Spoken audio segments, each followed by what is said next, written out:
from NHL.com and Bonfire Sports, Darrin Bauming. Darrin, I appreciate you sliding on in. Busiest time of your life probably right now. Bombers in the home stretch. Jets filling. Well, are they filling Canada Life Center, by the way? Was it full last night for the Flames game? No, not for the preseason games. No. Is it close? That's been the issue, right? I mean, yeah, close. Yeah. But it's preseason, right? You know, and it's late September. Like, this is the busiest time of year for everybody, right? Back to school, people coming off vacation, trying to catch up on the things they maybe pushed aside during the summer. Kids are in sports, you know, like all my buddies with kids, they're like, I got the daughter hockey Tuesday, Thursday. I got the son Monday, Wednesday. My wife's playing volleyball on Friday. And then, like, you know, the weekends are crazy. So, it's been an issue here in Winnipeg a little bit over the last couple of years where they haven't sold as many tickets as those honeymoon years after the Jets came back in 2011, right? It was about 8 years of pretty consistent sellouts. And then the last few, it hasn't been 1,500, 2,000 seats empty. I mean, when the Bruins come to town, any original six team, the Leafs, the Oilers, the Canucks, they tend to get really good crowds because that's a lot of the teams fans here in Winnipeg cheered for when the Jets were gone from 96 to 2011. But overall, they're really making a push this season to increase corporate partnerships and, you know, people doing group outings and that sort of thing. And, you know, they're hoping they can fill the stands. But, you know, we all know one thing, Roddy, and none of it matters. If the team wins, people will go. Absolutely. And I remind people they were a playoff team last year, despite being as dysfunctional as they were. So if they get that fixed, who knows how well, but they made it. It's not easy to make the playoffs in it's easy in the CFL, but not in a lot of other leagues. Listen, by the way, your sound is incredible. I know you've fidgeted with it and fiddled with it in the past. So we're going to talk about Bonfire Sports coming up here. Guys right now in the sports media landscape. But you can do that. You're a very talented guy between hockey and football. On the topic of complaining, I do see Panthers fans here complaining. I was at the game the other night. I was hungry. It was $24 for a chicken sandwich and fries, US. I'm like, well, I'm not paying that. And they were complaining about the booze prices. As you know, I don't drink, but it's like $18 for a beer. $20 for a single shot. And I'm like, then don't pay it. Right.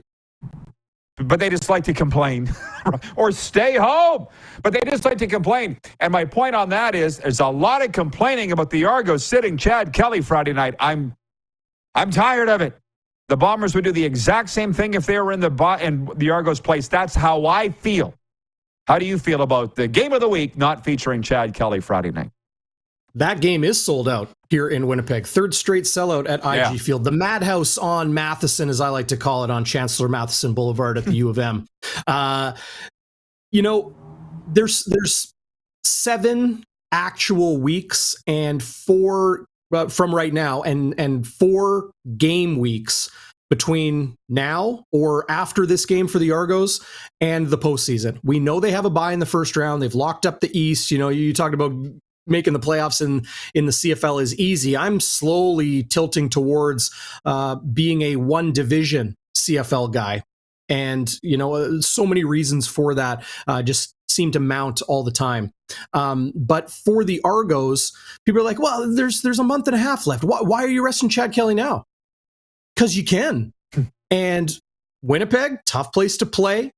Physical team to play against, talented, hard-hitting defense, crazy crowd, the noise levels in there. I call it the Madhouse for a reason. It gets incredibly loud. And, you know, when the opposing offense is on the field, I think it'll serve Chad Kelly really well to watch, to give him an opportunity to absorb it all without the pressure of having to run the offense. And, you know, he will dress. Maybe we will see him on Friday night in some capacity. Chance to see Cameron Dukes, which is good, I think, you know, for Toronto. It was a backup quarterback that won them the Grey Cup last year. MBT to Chad Kelly. Now maybe Cam Dukes will, you know, it's nice to have that contingency plan in place. But I'm not going to blame any team for doing what they need to do to win. And winning one game, sure, it's important. 2 points in July versus 2 points in October, same 2 points. But ultimately teams are trying to win the Grey Cup. And for the Argos, they're trying to win the Grey Cup. And they're a 12-1 football team.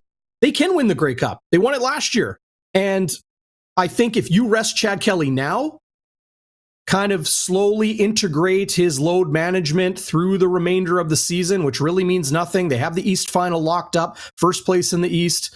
You can kind of, it's like the ultimate advantage they have right now because of, the East-West divisions in the CFL. So, any team would do it. The Bombers would do it. The Argos are doing it. Any team would do it. It's a luxury, and I'm not going to blame them. I feel bad for the fans. Me as a Canadian football fan, I'm bummed because I wanted to see all the MOP candidates in the CFL. Brady Oliveira getting a little bit of love. Zach Collaros, of course. Chad Kelly. I want to see those guys go head-to-head in meaningful games.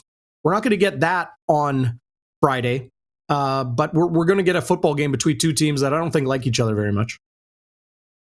No, and I guess that's just people's lot is to complain. I mean, I'm following the Lionel Messi situation here, and he's battling an injury right now, and he did not play last night against Houston with Inter Miami, and people are showing up paying $500 US minimum, expecting to see Messi to play, and he's not playing, and now they're mad. I'm like, it's just the way that it is now. Yep. So it's like stay home or don't buy the tickets. But bitching isn't going to get you anywhere. And by the way, let me just interject this because it is the Rod Pedersen Show. God bless you, because I see Naylor saying the same thing about the going to one division versus two. I've given up 20 years full-time in the Canadian Football League here, following the league since 1991, doing sidelines. It ain't happened in that time. I was lobbying for it. Oh, and then we want to talk about CFL expansion. I gave up. So if you guys want to keep beating the drum, go ahead. I'm out on that because they're not going to change it. So I get that fatigue, Rod. I get that fatigue. If you've been banging that drum for decades, I get that. I think I would hit that point too. But we're going to say what we think, and that's why they pay us the medium dollars, right? That's what we do. Jets. Where are we on the anxiety scale with the fan base? Where are we at? Yeah, kind of similar to how people project the Winnipeg Jets to finish this season, kind of in the middle, right? Connor Hellebuck and Mark Scheifele expiring contracts. So much has been said about that. They arrive at training camp and they talk, and they say all the right things. I thought it was really sharp of Connor Hellebuck to say it's about the cup. Right? It's not about the city. People in Winnipeg, people in Regina, wherever you are, I think especially in Western Canada, prideful of where you're from. And you don't want to hear an American or anybody say, well, it's not going to work out here, or this or that, right? Smart of him to say it's about winning a cup. And if he thinks he can win a cup in Winnipeg, he'll sign here. That's what he said. But also, the reality is it's business. And the reality is him and his agent, I think it's Pat Brisson, they explored options this summer and talked to teams. Maybe there was a sign and trade similar to the Pierre-Luc Dubois situation. Kevin Cheveldayoff got a pretty dang good return. Rasmus Kupari, Alex Iafallo, the two complementary pieces to Gabe Vilardi, I would say, in the exchange for Pierre-Luc Dubois, and he gets a big contract with the Los Angeles Kings.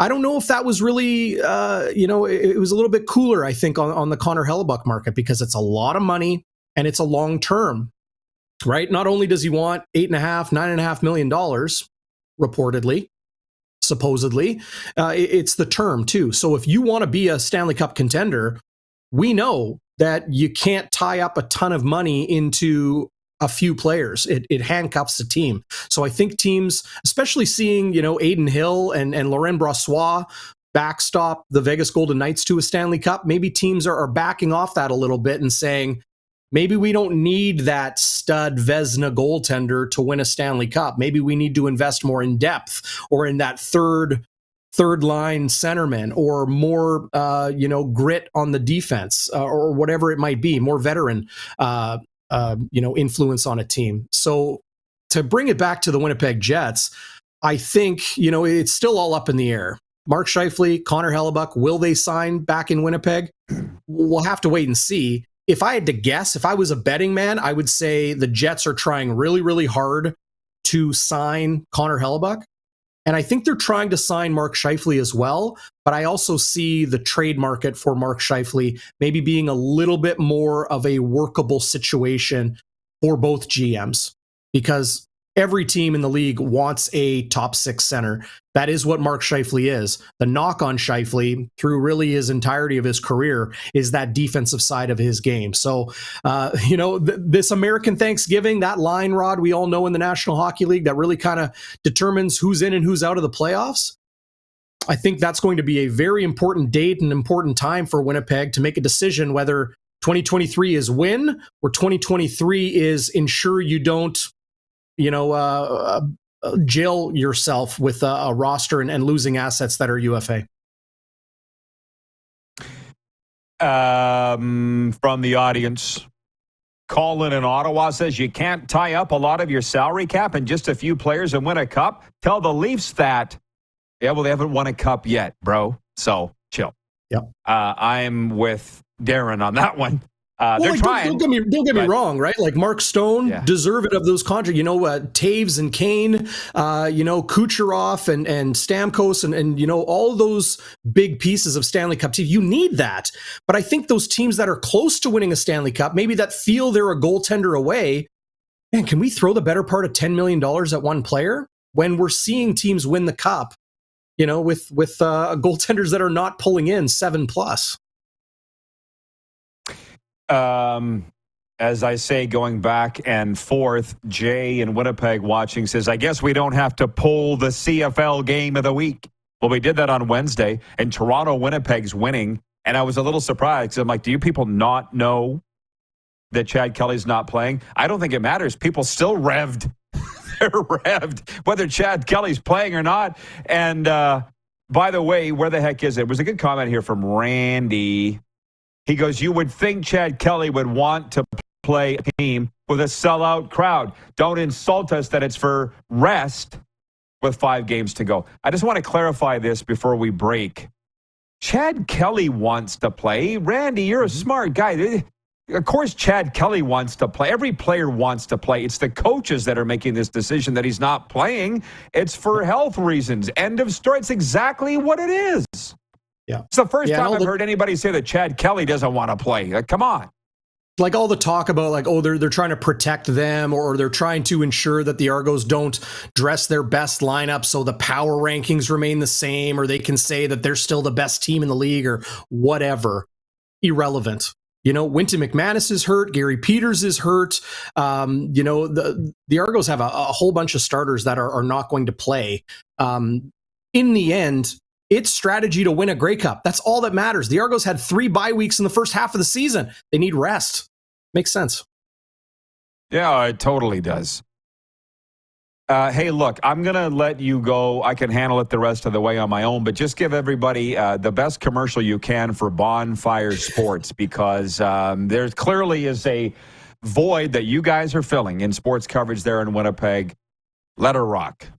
Yeah, I appreciate that, Roddy. Bonfiresports.ca is where you'll find everything. We go live 3 times a week, pregame, postgame, and midweek around the Winnipeg Blue Bombers games. I've got Winnipeg Jets hockey coverage coming really, really soon. I've teamed up with a videographer, very talented young man. We're going to do some things a little bit different covering the Winnipeg Jets, but a great place to get the latest and get your insight and information and great reporting that you need. Trying to do things and have some fun. Bonfiresports.ca, you'll find the